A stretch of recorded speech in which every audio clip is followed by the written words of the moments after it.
31শে December গোটা দেশ জুড়ে ধর্মঘটের ডাক দিলেন ডেলিভারি বা গিগ কর্মীরা। হ্যাঁ, ওই দিন বর্ষশেষের পার্টির আনন্দে মশগুল থাকলেও মনে রাখবেন, সেদিন কিন্তু কিছু অর্ডার করলে 10 মিনিটে সেটা আপনার কাছে নাও এসে পৌঁছতে পারে। Swiggy, Blinkit, Amazon, Zomato, Zepto, Flipkart সহ একাধিক ই কমার্স এবং কুইক কমার্স প্ল্যাটফর্মের পরিষেবা রীতিমতো বন্ধ থাকতে পারে ওই দিন। তাই বর্ষ শেষের উদযাপনের আয়োজন আগে থেকেই সেরে ফেলুন। Indian Federation of App Based Transport Workers এবং Telangana gig and platform workers union থেকে আসলে এই ধর্মঘটের ডাক দেওয়া হয়েছে। ইতিমধ্যেই 25শে ডিসেম্বর মানে ক্রিসমাসের দিন প্রায় 40,000 ডেলিভারি কর্মী ধর্মঘটে সামিল হয়েছিলেন, যার দরুন কার্যত সারাদিনই বিভিন্ন ই কমার্স ও কুইক কমার্স প্ল্যাটফর্মের পরিষেবা বন্ধ ছিল।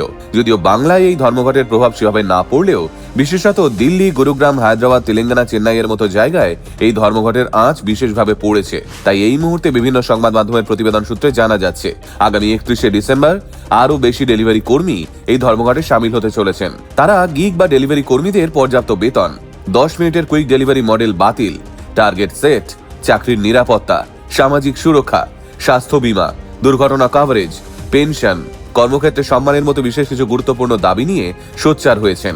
আপনার কি মনে হয়, ডেলিভারি কর্মীদের এই দাবিগুলো ন্যায্য? তাদের কি কর্মক্ষেত্রে এই সুবিধাগুলো পাওয়া দরকার? 10 মিনিটের ডেলিভারি সত্যি কি বন্ধ করে দেওয়া উচিত? আপনার মতামত কমেন্টে জানাতে ভুলবেন না কিন্তু।